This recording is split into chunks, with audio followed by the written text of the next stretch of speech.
Hey sweet people, and welcome back to my channel, or if it's your first time here, welcome especially. My name's Sally and I am so glad that you've stopped by. I am a nutritional therapy practitioner specializing in metabolic, hormone, and digestive health. And today I'm going to be sharing 5 habits that can really transform your hormone health.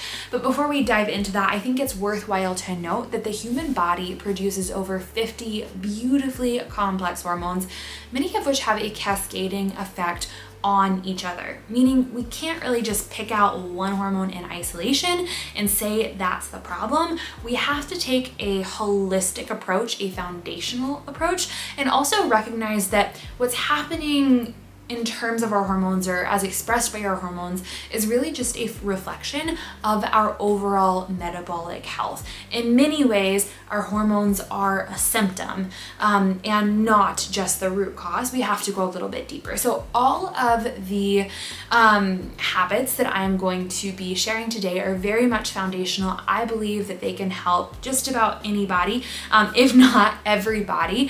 However, we all are unique individuals with our own stressors, our own nutrient stores, our own current circumstances. And that means that there's a lot more you can do on the individual level. So if you're someone who wants a little bit more support, you can head down to the link in the description box and book your free discovery call to see if we would be a good fit if you, again, want to dive into that further. Without further ado, let's go ahead and jump into the first of our 5 habits, and that is living with the light. Light is what governs our circadian rhythm, which is ultimately what governs our hormones and our hormone rhythms. And unfortunately, many of us are living out of touch or out of sync with the light that is going on outside. And that leaves our bodies really, really confused as to what time it is. And that results in a lot of confusion around which hormones to produce. So one of the best and simplest things we can do is sync up with the natural light outdoors as much as possible. So here's some really practical ways to do that. Number 1, as soon as you wake up and the sun is out, get outside, get some natural light into those naked eyeballs. So don't wear contacts, don't wear glasses, get out beyond the window. If you have to stay inside for whatever reason, open the window and sit by it. It doesn't have to be bright and sunny. It can be overcast, but get that natural light in your eyes. Please do not stare right at the sun and hurt yourself, but get that natural light into your eyes for at least 2 minutes. Even just 2 minutes has been shown to be tremendously effective, Throughout the day, take little outdoor eye breaks. So step outside every hour or so, and once again, just try to get some of that natural light in your eyes. An easy way to do this is to take phone calls outside if you have the means to do that, to take meals outside, or just to go for a little 5-minute walk, which also helps with one of the other points we'll get to, in between meetings or in between tasks. And then the last thing that I want to touch on is really trying to limit blue light in the evening. So after the sun goes down, switching to much warmer light sources. Now, it doesn't have to be excessive in order for you to see some benefit. You don't have to cut out all sources of synthetic light, but at the very least, switching to warmer light bulbs, to littler lights like lamps. Candlelight is fantastic. That's what I have been doing as the sun has been setting so darn early. Is lighting a bunch of candles throughout my house, and that has been super cozy. And if you want to take it to the next level, something you can do is swapping out your light bulbs for changeable light bulbs that you can turn red. There's no blue rays that are coming through that for the evening time. And that has been shown to be really, really helpful for people, especially who are already dealing with like sleep disruptions, flipped cortisol, that sort of thing. And even with children and their ability to sleep well, which totally makes sense. You have to wonder with children who are consistently having sleep problems, how much of that is actually related to dysregulation within their circadian rhythms. Obviously, there's so much that can cause that, but that's just one thing to consider. And then if you're gonna watch something in the evening, at the very least, putting on a red light filter. This is something you can also do to your phone. I'm not gonna tell you how here, but you can totally look up a Google tutorial or a YouTube tutorial on how to set up a red light filter on your phone. We can do it on our Apple TV, or getting blue light blockers, which are, again, tremendously helpful, and then you can still enjoy your show or your YouTube video in the evening if you would like to.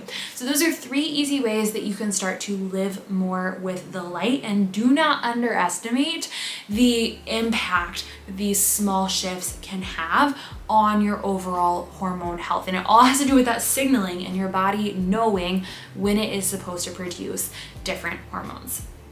So the second tip is going to be exercising, specifically weightlifting. And I know this isn't anything super glamorous, it's not something new, and it's also important that we don't take it to the extreme and just start over exercising. But exercise, especially weightlifting, has been linked time and time again to improvements in insulin sensitivity. That's just when insulin is an important hormone, to our sex hormone production, testosterone in men's, healthy estrogen levels in women, our leptin and ghrelin. It is related to so many different hormones, and the more muscle we have, the better off we tend to be in that department. And that's one of the reasons why weightlifting specifically is so advantageous. When we consider hormones that are largely affecting our mental health as well, I wonder if my husband could find the study. He mentioned it the other day.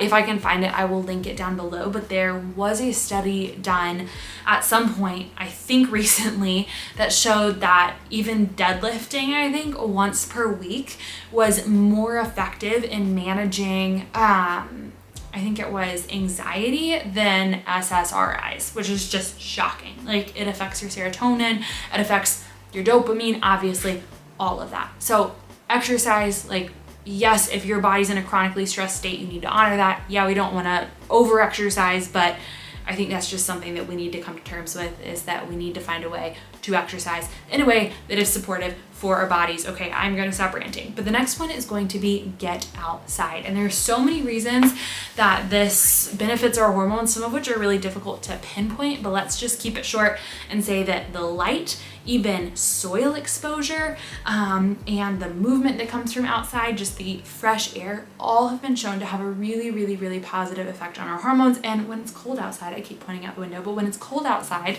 I know it can be hard. Bundle up though, get outside, get on a walk. It is so worth it. So I recommend getting out outside for at least 20 minutes each day. Just make that challenge for yourself. It can be a walk before or after work. You could break it up, do 2 walks, just do a walk after lunch, or go sit outside and read a book. Okay, next tip is going to be loading up on protein.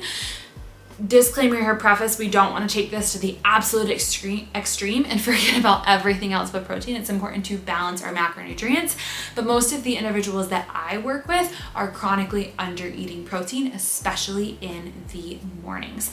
Protein is crucial for keeping our blood sugar regulated, and blood sugar regulation has a tremendous impact on our hormones, because when our blood sugar gets chronically dysregulated, it elevates our stress hormones, or not even chronically, even acutely dysregulated, like it gets way too low, it elevates our stress hormones as an emergency response to raise our blood sugar, and then that affects our adrenals. So that happens in our adrenals, and it wears on them over time, which affects our thyroid, which again, that slows down the metabolism. It has an effect all throughout the body, but it can also end up affecting our sex hormones. So eat lots of protein to keep your blood sugar balanced, and eating protein while weightlifting is also going to help you put on more muscle, which is also going to help you out with your hormone health overall.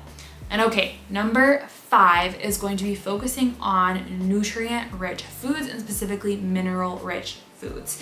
It is so overlooked. It's shocking.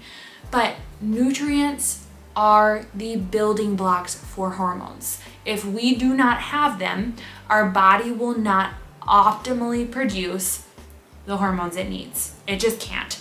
And so in a world where people are eating a lot of processed foods, or doing diets such as vegan, or even just vegetarian, and I've been there, please understand, I was vegetarian for 7 years, so there's no judgment here. or swinging to the other extreme and doing a carnivore diet and not eating any plant foods, really just swinging to these extremes, we're not getting all of the nutrients that our truly omnivorous bodies need to thrive. And also there's the matter of food quality. So considering that much of our meat is factory farmed, that soil is so depleted, it really does matter the quality of food that we are putting into our bodies. I would say that's a second order thing. First of all, just making sure that you're eating real food. And then if you are at a place where you have a handle on that, moving forwards to really paying attention to how things are sourced and focusing on getting lots of minerals in particularly. So I have plenty of videos on minerals, on how to include minerals, but a few things to think about is just making sure you're including lots of potassium-rich foods, plenty of sodium in your diet, ideally from a mineral-rich sea salt, so not a processed or refined sea salt, but something like Celtic salt, pink Himalayan, Redmond's real salt. Those are kind of the three big ones.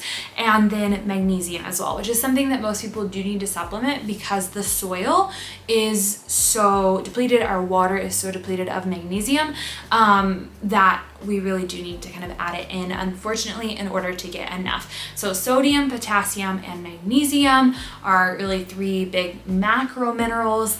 And when we focus on these kind of top level, we start to see really big improvements generally in overall health. If minerals are something that you're interested in taking a deeper look at, once again, you can book a discovery call down below. We can do an HTMA. This is a hair tissue mineral analysis. And this is a test that I use with individuals to really assess overall metabolic status through minerals. And it is just tremendously impactful when we consider hormone health and not just where your hormone levels are, but why they are doing different things. So if that appeals to you and you want to learn more, you can once again book a discovery call down below. I hope this was direct enough and clear enough. I know it's been a while since I filmed like a sit down chatty video, and I can totally get like carried away, too big with my hands, all of that. So I hope that you at least got something out of this. If you have questions, don't hesitate to leave them down in the comment section. If you've made it this far, I really appreciate you watching, and I will see you next time. All right, bye guys.